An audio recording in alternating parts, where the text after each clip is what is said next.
Brought to you by Vega, powered by Sensodyne and Vinyl.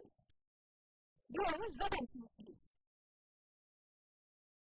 Associate sponsor UltraTech cement. સમાચાર રાજકોટથી. ઇફકો બાદ નાફેડમાં પણ નવા જૂનીના એંધાણ છે. નાફેડમાં પણ ઇફકો વાળી થવાના સંકેત મળ્યા છે. ડિરેક્ટર પદની ચૂંટણી માટે ભાજપના નેતાઓએ આમને સામને ફોર્મ ભર્યા. રાધડિયા જૂથના મગન વડાવિયા સામે રાજકોટના સાંસદે ફોર્મ ભર્યું છે. સાંસદ મોહન કુંડારિયા પણ ડિરેક્ટરની ચૂંટણી માટે મેદાનમાં ઉતર્યા છે. ડાયરેક્ટરની ચૂંટણીમાં ભાજપ સામે ભાજપનો ઉમેદવાર. ગુજરાતની એક બેઠક માટે ભરાયા છે 5 ફોર્મ. હજુ સુધી ભાજપે એક પણ ઉમેદવારને નથી આપ્યું મેન્ડેટ. આજે ફોર્મ પરત ખેંચવાનો છેલ્લો દિવસ છે અને આજ સાંજ સુધીમાં ચિત્ર સ્પષ્ટ થઈ જશે. 2019માં મગન વડાવિયા બિનહરીફ ચૂંટાયા હતા. જોકે ઇફકોની ચૂંટણી બાદ હવે ચિત્ર બદલાયું હોવાની ચર્ચા છે. ઇફકોમાં જયેશ રાદડિયાએ ભાજપના મેન્ડેટ વિરુદ્ધ ઉમેદવારી નોંધાવી હતી, જે બાદમાં જીત્યા પણ હતા. હવે નાફેડમાં પણ આવું જ કંઈક થાય તેવું ચિત્ર ઊભું થયું છે.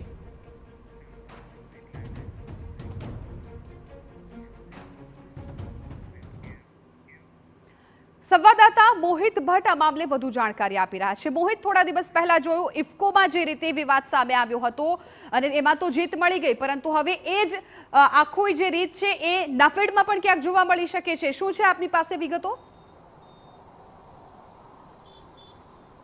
વિધિ, જ્યારથી ભાજપ છે તેમના દ્વારા સહકારી ક્ષેત્રમાં મેન્ડેટ આપવાની શરૂઆત કરવામાં આવી છે અને ત્યારથી જ જે સહકારી ક્ષેત્રના જે નેતાઓ છે, આગેવાનો છે, તેમાં ક્યાંક કચવાટ છે તે જોવા મળ્યો હતો. પરંતુ ભાજપ એક શિસ્તબદ્ધ પાર્ટી છે તે કહેવામાં આવે છે ને, એટલા માટે કોઈ ખુલીને આ અંગેનો વિરોધ છે તે કરી રહ્યા ન હતા.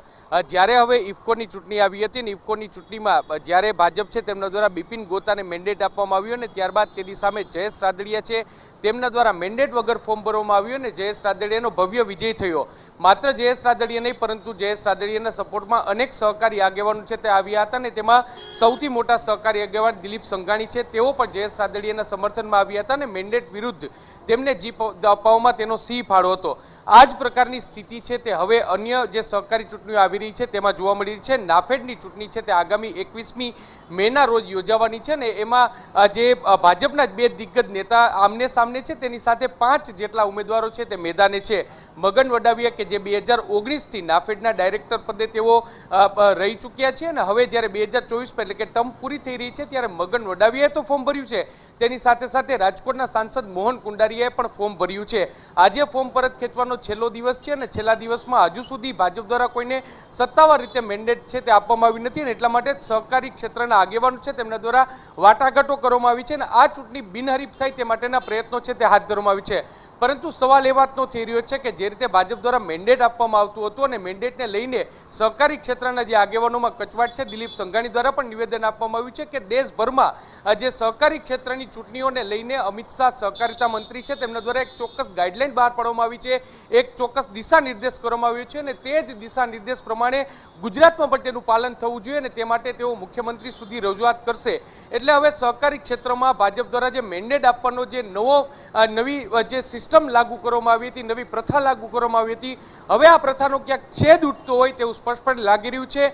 નાફેડની ચૂંટણીમાં જે મોહન કુંડારિયાની સામે મગન વડાવિયા આ બંને સામે છે અને અન્ય 3 ઉમેદવારો છે, ત્યારે હવે આજે જ્યારે ફોર્મ પરત ખેંચવાનો છેલ્લો દિવસ છે ત્યારે કઈ રીતની વાટાઘાટો થઈ છે તે જોવાનું મહત્વનું રહેશે. હજુ સુધી ભાજપે મેન્ડેટ આપ્યો નથી, ત્યારે ભાજપ દ્વારા કોઈ વ્યક્તિને મેન્ડેટ આપવામાં આવે છે કે કેમ તે પણ જોવાનું સૌથી મહત્વનું રહેશે. જો ગુજરાતના મતદારોની વાત કરવામાં આવે તો મતદારોની દ્રષ્ટિએ જે રાદડિયા જૂથ છે, સહકારી જૂથ છે, તેનો દબદબો હંમેશા રહ્યો છે અને તે વચ્ચે મોહન કુંડારિયાનું જે ફોર્મ ભરવાનું છે તે ખૂબ જ સૂચક અને ખૂબ જ મહત્વનું માનવામાં આવી રહ્યું છે. ત્યારે જોવાનું રહેશે કે આ સમગ્ર મામલે હવે પ્રદેશ ભાજપ છે તે કયા પ્રકારની દખલગીરી કરે છે કે કેમ તે પણ જોવાનું સૌથી મહત્વ રહેશે. જો દખલગીરી ન કરે તો કયા પ્રકારનો વળાંક આવે છે અને કોણ વિજેતા થાય છે કે બિનહરીફ થાય છે તે જોવાનું પણ સૌથી મહત્વનું રહેશે. જી વિધિ. બિલકુલ મોહિત, આભાર સમગ્ર માહિતી બદલ. તો હવે ઇફકોવાળી નફેડમાં થવાના પણ એંધાણ છે એ જોવા મળી રહ્યા છે.